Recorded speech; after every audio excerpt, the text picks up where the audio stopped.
Welcome to खरुताई channel.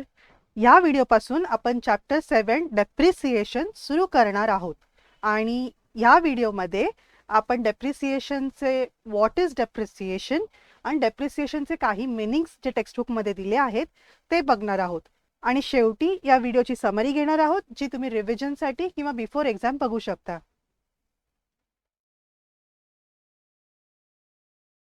In daily life, we use many assets which could be tangible or intangible. Assets जे fixed assets आहेत ते tangible किंवा intangible असू शकतात. Tangible, intangible म्हणजे काय, फिक्स्ड assets म्हणजे काय, हे आपण डिटेलमध्ये आधीच्या व्हिडिओजमध्ये पाहिलं आहे. त्याची लिंक मी वरती आणि डिस्क्रिप्शनमध्ये देईन. Such assets have their own life. आता जसे बिल्डिंग आहे, फर्निचर आहे, मशिनरी आहे. बिल्डिंग 50-60 वर्ष जाऊ शकते, फर्निचर 10-15 वर्ष जाऊ शकतात. मशिनरी की कशी कुठल्या काइंडची मशिनरी म्हणजे कम्प्युटर सारखी मशिनरी असेल तर ती 3-4 वर्षच टिकेल. दुसरी मोठी मशिनरी असेल तर ते 5-10-15 वर्ष. जशी लाईफ प्रत्येक मशीनची लाईफ, प्रत्येक गोष्टीची लाईफ वेगवेगळी असते. म्हणजे लाईफ म्हणजे काय, ती मशीन किती दिवस चालेल, ते ॲसेट किती दिवस चालेल. तर फर्निचर ते किती दिवस टिकेल. बिल्डिंग एकदा बांधलं की काय 100 वर्ष पण जाऊ शकतं, बरोबर आहे. तर मग त्याला आपण म्हणतो life of asset, useful life of asset. It is necessary to spread the cost over a number of years during the useful life of the asset.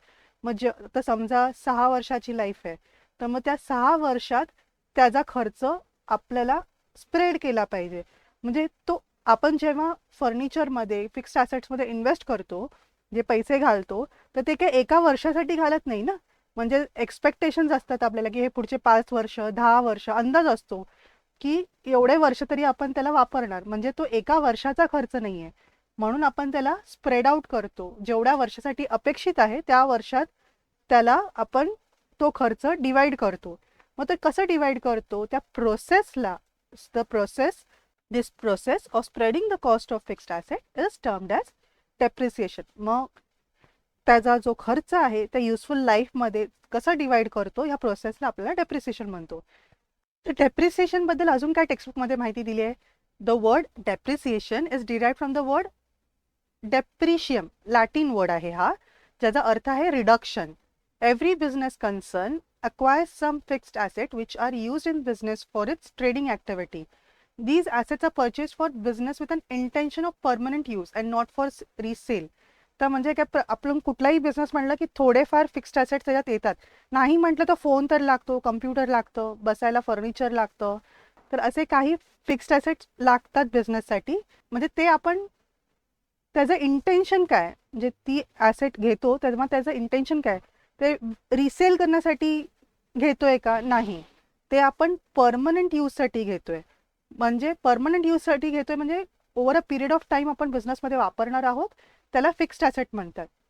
Resale म्हणजे काय, समजा आता मी शूजचा बिझनेस करते तर शूज हे माझ्या बिझनेसमधले रिसेलसाठी परचेस करते, मग ते गुड्स झाले. फॉर एक्झाम्पल बॅगचा बिझनेस आहे किंवा कम्प्युटरचा बिझनेस आहे, तर कम्प्युटर जर मी घेणार आहे आणि विकणार आहे असं असेल तर इंटेन्शन रिसेलसाठी असेल तर तेव्हा ते कम्प्युटर्स माझे गुड्स झाले. पण जर समजा माझं इंटेन्शन रिसेलसाठी नाही आहे, माझा बिझनेस आहे दुसरा कुठला तरी प्रोडक्ट मी विकते, पण कम्प्युटर मला अकाउंट्स वगैरे मेंटेन करायला, डेटा मेंटेन करायला मला कम्प्युटर पाहिजे असेल, मग तेव्हा ते कम्प्युटर माझ्यासाठी फिक्स्ड ॲसेट झालं, बरोबर. कारण की ते मी परमनंट यूजसाठी जेवढं टिकेल तोपर्यंत वापरण्यासाठी मी ते परचेस केले. रिसेलच्या उद्देशाने, प्रॉफिट मेकिंगच्या उद्देशाने ते मी परचेस केलेलं नाही आहे. मग working life of all fixed asset except land decreases with the passage of time. The value of these asset decrease every year.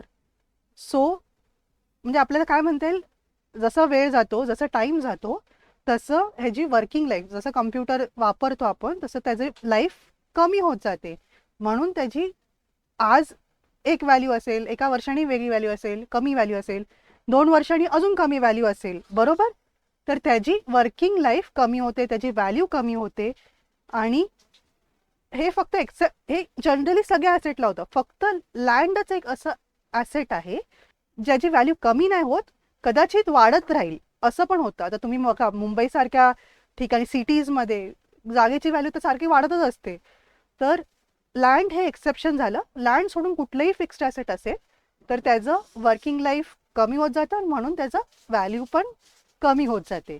आणि ह्या व्हॅल्यूला त्याचं कारण काही असेल, आपण वापरू किंवा त्याचं वेअर अँड टेअर झालेलं असेल, वापरून वापरून खराब होतं किंवा ठेवून ठेवून पण खराब होतं, नाही वापरलं तरी इलेक्ट्रॉनिक वस्तू खराब होते, मशीनला गंज लागू शकतो. मग काही कारण असेल त्याची व्हॅल्यू फिक्स्ड ॲसेटची कमी होते, त्या गोष्टीला आपण डेप्रिसिएशन बोलतो. सो रिझन काही असो, wear and tear, actual use, त्या गोष्टीने ॲसेटची व्हॅल्यू कमी होते, त्याला डेप्रिसिएशन बोलतो. Unless depreciation is charged to the revenues, the true income of the business cannot be ascertained properly and we cannot make provision for the replacement. मग आता depreciation charge का केला जातो? डेप्रिसिएशन चार्ज करणे म्हणजे काय? P&L मध्ये त्याला एक्सपेन्स म्हणून दाखवणे, म्हणजे एक्सपेन्स म्हणून त्याला रेकग्नाइज करणे.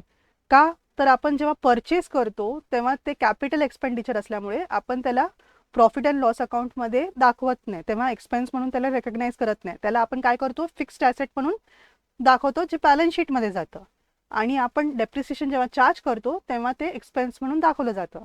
पण एकदम डेप्रिसिएशन चार्ज करतो का? नाही, थोडी थोडी अमाऊंट चार्ज केली जाते ना, युजफुल लाईफमध्ये डिवाइड केली जाते.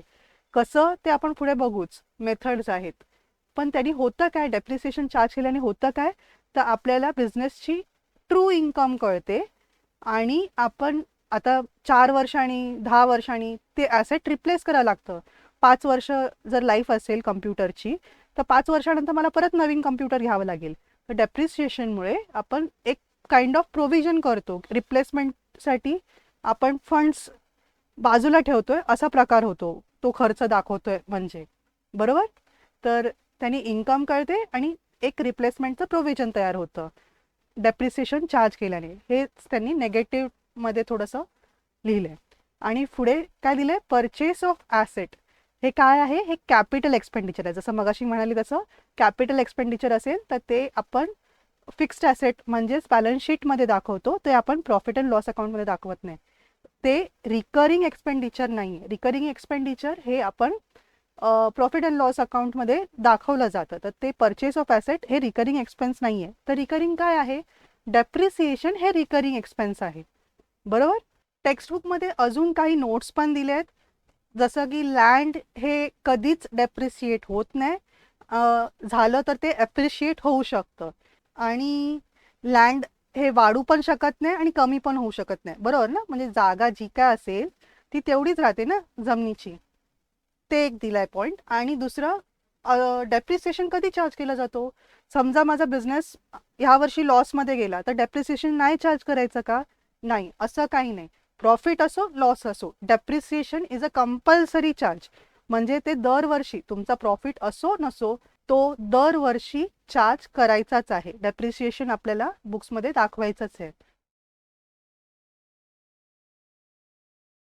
तर आता आपण डेप्रिसिएशनला कसं डिफाईन करतो हे बघणार आहोत. तर टेक्स्टबुकमध्ये एक एक डेफिनेशन आहे. Depreciation is defined as shrinkage in the value of an asset due to wear and tear, passage of time और ऑब्सोलेसन्स.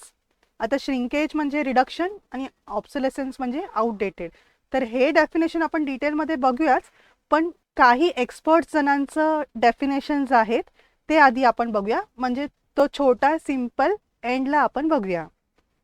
तर definition, depreciation is a gradual decrease in the value of an asset from any cause. R.N. Carter. Depreciation may be defined as a gradual deterioration in the value due to use. R.G. Williams. And depreciation may be defined as permanent and continuing diminution in the quality, quantity or the value of an asset. William pickles.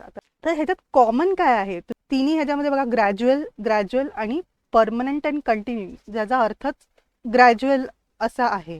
Gradual आहे, decrease आहे म्हणजे कमी होत आहे, हळूहळू कमी होत आहे.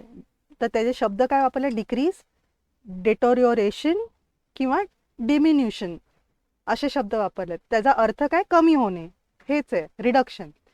आणि दुसरं काय? In the value. एक ते in value, in the value, आणि इथे जरा जास्त लिहिलं in quality, quantity or the value असे ऑप्शन्स दिलेत. पण त्याचा अर्थ एकच आहे, ऑफ व्हॉट, ऑफ ॲसेट ना, ॲसेटची व्हॅल्यू कमी होते. इथे नाही घेतले पण 2 ठिकाणी घेतले. आणि अजून 2 ठिकाणी कारण पण दिले, from any cause or due to use असे डेफिनेशन्स आहे. मग इन जनरल तुम्ही बघितलं तर काय होतं, हळूहळू काय होते, रिडक्शन होते. कशाचं, तर व्हॅल्यूचं. कशाची व्हॅल्यू, ॲसेटची व्हॅल्यू, आणि कारणं असतील पुढे, असं डेफिनेशन इन जनरल तुम्हाला दिसतंय. हे 3 डेफिनेशन झाले. अजून थोडे डेफिनेशन्स आहेत टेक्स्टबुकमध्ये, ते पण असेच आहेत. बघूया आपण. हे आहे डेफिनेशन ICAIने, institute of chartered accountants of India, ICAIने दिलेलं डेफिनेशन आहे. त्यात पण कसं आहे, a measure of the wearing out, consumption or other loss of value. मग हे झालं आपल्याला जे काय होतं ना, रिडक्शन ते झालं हे. मग ऑफ अ डेप्रिसिएबल ॲसेट, नुसतं ॲसेट नाही, त्यांनी डेप्रिसिएबल ॲसेट लिहिले. Of a depreciable asset, depreciable asset म्हणजे लँड येणार नाही, बरोबर, ते डेप्रिशिएट होत नाही म्हणून. अरायझिंग फ्रॉम, तर त्यांनी कारणं दिले का होऊ शकतं. अरायझिंग फ्रॉम यूज म्हणजे वापरमुळे किंवा वेअर अँड टेअरमुळे.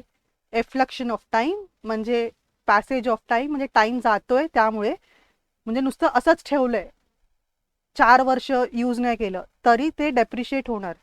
खराब होतं ना, रंग जातो, उडतो, मशीन गंजते, इलेक्ट्रॉनिक आयटम चालायला बंद पडतं, सेल खराब होतात. ह्या सगळ्या गोष्टी नुसतं टाईम गेल्यामुळे होतात. और ऑब्सोलेसन्स म्हणजे काय, आउटडेटेड होणे थ्रू. मग त्यांनी सांगितलं आउटडेटेड कसं होऊ शकतं, तर टेक्नॉलॉजी इम्प्रूव्ह झाली तर जुन्या टेक्नॉलॉजीचे फोन कोण घेणार नाही. मार्केट बदललं, मार्केटमध्ये आता ती वस्तू नाहीच आहे, त्याच्यावरून काहीतरी वेगळी वस्तू आली आहे, सबस्टिट्यूट्स वगैरे आले आहेत. तर टेक्नॉलॉजी आणि मार्केट चेंजेसमुळे जो काय हातात आपला फिक्स्ड ॲसेट आहे तो आउटडेटेड होऊ शकतो, त्याची व्हॅल्यू कमी होऊ शकते असं. तर ओव्हरऑल डेफिनेशन काय, reduction in value of depreciable asset due to these रिझन्समध्ये काय, यूज, टाईम अँड ऑब्सोलेसन्स. आणि त्याच्यानंतर आहे 5वं आणि 6वं डेफिनेशन. आपण डायरेक्ट 6वं बघूया. जे पण आधी जे बघितले तसेच, कंटिन्युअस, ग्रॅज्युअल अँड परमनंट म्हणजे हळूहळू reduction in the value of assets. तर हेच डेफिनेशन आहे 6वं पण, जे आधी आपण बघितलं ते. आता 5वं हे जरा वेगळं आहे. हे international accounting standard committee ICAC ह्या लोकांनी डिफाईन केलं आहे, जरा वेगळं आहे. ॲलोकेशन, डेप्रिसिएशन काय आहे, ॲलोकेशन आहे of the depreciable amount of an asset over its estimated useful life. आता ॲलोकेशन म्हणजे काय, हे रिडक्शन नाही बोलत आहे, तर ते आपण जसं बोललो किती अंदाजे ॲसेट किती वर्ष चालणार आहे, 5 वर्ष चालणार आहे. तर हे आपलं काय आहे, आपण एस्टिमेट करतोय की अंदाजे 5 वर्षाचं त्याचं युजफुल लाईफ आहे. हे झालं एस्टिमेटेड युजफुल लाईफ. आणि आपल्याला जे काय खर्च झाला आहे ते ॲसेट परचेस करण्यासाठी, ते ॲसेट आपल्याला ॲलोकेट करायचं आहे ओव्हर युजफुल लाईफ. म्हणजे तो 1 वर्षाचा खर्च नाही आहे, 5 वर्षाची लाईफ आहे, तर आपण 5 वर्षात डिवाइड करणार ना तो खर्च, त्याला ॲलोकेशन म्हणतो. आणि कुठला अमाऊंट, तर डेप्रिशिएबल अमाऊंट. आता डेप्रिशिएबल अमाऊंट म्हणजे काय, तर जे काय खर्च झाला परचेस करायला आणि ॲट द एंड ऑफ 5 वर्ष, एस्टिमेटेड लाईफ काय 5 वर्ष ना, तर 5 वर्षाच्या शेवटी आपल्याला ते विकलं स्क्रॅपमध्ये, रद्दीमध्ये, तर आपल्याला त्यातून 1,000 रुपये मिळणार असेल. 10,000ची वस्तू आहे आणि त्याचं स्क्रॅप व्हॅल्यू आहे 1,000. तर आपण डेप्रिशिएट काय करणार, 10,000 करणार का, नाही, आपल्याला एंडला 1,000 मिळणार आहे ना, म्हणून आपण 10,000 मायनस 1,000, 10,000 मायनस 1,000 करून आपण जी 9,000 अमाऊंट आहे ती आपण डेप्रिशिएट करणार ओव्हर 5 इयर्स, त्याला म्हणतो. मग हे 9 आहे त्याला आपण म्हणतो डेप्रिशिएबल अमाऊंट. मग आपण हे 9,000 5 वर्षात कसं अलोकेट करतो, कसं डिस्ट्रीब्यूट करतो, त्याला जे डिस्ट्रीब्यूट करतो त्याला डेप्रिसिएशन म्हणतो, असं त्यांनी डिफाईन केलं आहे. आणि शेवटी जे डेप्रिसिएशनचं डेफिनेशन मगाशी आपण बघितलं होतं, सिम्पल डेफिनेशन आहे, ते करायला हरकत नाही, लक्षात ठेवायला हरकत नाही. Definition is defined as shrinkage, आता श्रिंकेज लक्षात नाही राहिलं तरी रिडक्शन हा वर्ड तुम्ही यूज करू शकता. Reduction in the value of an asset due to wear and tear, म्हणजेच यूज, वापर केल्याने खराब होतं ना, वेअर होतं, फाटतं, तुटतं असं. द पॅसेज ऑफ टाईम म्हणजे वेळ गेल्याने, आणि ऑब्सोलेसन्स म्हणजेच आउटडेटेड होणे. तर व्हॅल्यू रिड्यूस होते of an asset due to wear and tear, passage of time आणि ऑब्सोलेसन्स. तर हे झालं डेफिनेशन. आतापर्यंत जे शिकलो त्याला समराईज करायचं म्हटलं तर ॲसेट्स म्हणजेच फिक्स्ड ॲसेट्स टँजिबल आणि इनटँजिबल असतात.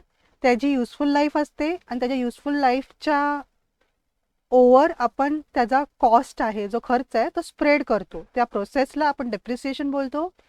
डेप्रिसिएशन हे लॅटिन वर्ड डेप्रिशियम या वर्डपासून आलं आहे, ज्याचा अर्थ आहे रिडक्शन. आपलं फिक्स्ड ॲसेट काय असतं, त्याचं इंटेन्शन रिसेल नसतं, त्याचं इंटेन्शन परमनंट यूज असतं. परमनंट यूजचं इंटेन्शन असेल तर त्याला फिक्स्ड ॲसेट म्हणतो. जर रिसेलचं इंटेन्शन असेल तर त्याला आपण गुड्स बोलतो. मग over a period of time working life ॲसेटची कमी होते, म्हणून त्याची व्हॅल्यू पण कमी होते. ह्याला एक्सेप्शन आहे लँड. तर आपण हे जे वेअर अँड टेअर किंवा ॲक्च्युअल यूजमुळे ॲसेटची जी व्हॅल्यू कमी होत असते ह्याला डेप्रिसिएशन बोलतो. मग डेप्रिसिएशन चार्ज का करावं लागतं, त्याने फायदा काय होतो, तर ट्रू इन्कम कळते बिझनेसची ट्रू इन्कम कळते. आणि रिप्लेसमेंटसाठी ॲसेटला युजफुल लाईफ असते ना, समजा 5 वर्षाची लाईफ आहे तर ती त्या 5 वर्षानंतर रिप्लेस करावं लागणार ना, ॲसेट खराब होणार 5 वर्षानंतर. तर ते एक काइंड ऑफ, आपण जेव्हा डेप्रिसिएशन चार्ज करतो तर we are making provision for replacement. आपण परचेस ऑफ ॲसेट करतो, हे एक कॅपिटल एक्सपेंडिचर आहे. हे आपण बॅलन्स शीटमध्ये दाखवतो, प्रॉफिट अँड लॉस अकाउंटमध्ये नाही दाखवत. म्हणजेच काय, हे रिकरिंग एक्सपेंडिचर नाही आहे. रिकरिंग एक्सपेंडिचर काय आहे, डेप्रिसिएशन हे रिकरिंग एक्सपेन्स आहे, ते आपण प्रॉफिट अँड लॉस अकाउंटमध्ये दाखवतो. एक नोट पण होती, लँड हे कधी डेप्रिसिएट होत नाही, झालं तर ते ॲप्रिशिएट होतं पण डेप्रिशिएट होत नाही. आणि डेप्रिशिएशन चार्ज आपण प्रत्येक वर्षी करतो, प्रॉफिट असो नसो, प्रॉफिट झाला असेल नसेल तरी पण आपण दरवर्षी डेप्रिसिएशन चार्ज करतो. आणि शेवटी आपण सगळे डेफिनेशन्स बघितले, त्यात 6 एक्सपर्टचं डेफिनेशन आणि 7वं टेक्स्टबुकमध्ये डेप्रिसिएशन बघितलं आहे. तर त्यात कॉमन काय, gradual decrease in value of asset from any cause, gradual deterioration in value due to use, permanent and continuing, हे ग्रॅज्युअल परमनंट आणि कंटिन्युअस, ग्रॅज्युअल अँड परमनंट म्हणजे हळूहळू. डिक्रीज, डिटोरिओरेशन, डिम्युनिशन, रिडक्शन म्हणजे कमी होणे. काय, तर व्हॅल्यू कमी होते ना, तर इथे क्वालिटी, क्वांटिटी अँड व्हॅल्यू लिहिलं आहे, इथे व्हॅल्यू लिहिलं आहे. आणि of asset from any cause due to use असं. तर हेच ICAI ने डिफाईन केलं आहे. तर त्या रिडक्शन डिक्रीजसाठी त्यांनी एवढं वापरलं आहे, वेअरिंग आउट कन्झम्पशन और other loss of a value of a depreciable asset arising from, कारणं दिले, use, effluxion of time, effluxion म्हणजे पॅसेज ऑफ टाईम जातो असं, ऑब्सोलेसन्स म्हणजे outdated, obsolescence through technology changes और मार्केट चेंजेस. हे ICAIचं डेफिनेशन आहे. परत हे इंटरनॅशनल बॉडी आहे, तिने डिप्रिसिएट केलं आहे, हे जरा वेगळं आहे. ॲलोकेशन म्हणजे एक डिस्ट्रीब्युशन झालं, allocation of depreciable amount of asset over its estimated useful life.